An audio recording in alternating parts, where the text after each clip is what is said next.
ที่มีแต่รับตาสั่งมีหลายแนวที่แม่บอกมาได้ถ้าเว้าไปไอ้คงบ่อยากฟัง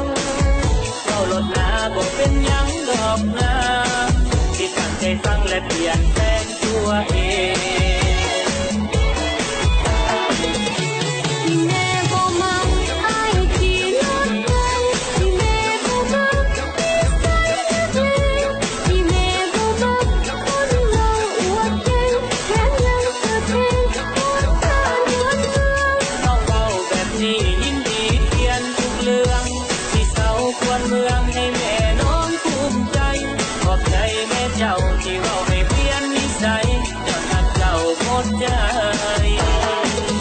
อ้ายจึงยอมทุกอย่าง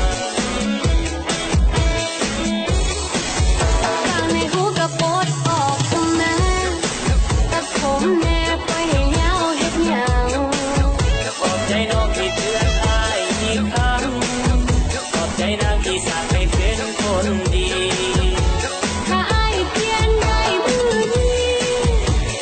น้องสิมีรางวัลอ้ายสิเปลี่ยนอย่างกระทันหันถ้าอยากได้รางวัล